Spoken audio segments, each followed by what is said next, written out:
เรียนครับพี่น้องครับผมมันครับ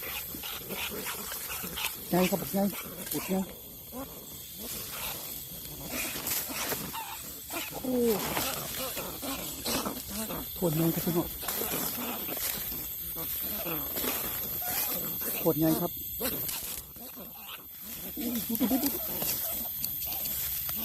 โคตรไงพี่น้องโคตรไง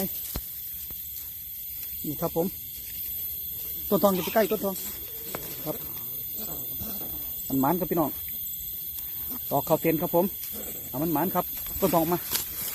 เดี๋ยวขออนุญาตเก็บเป็นพี่น้อง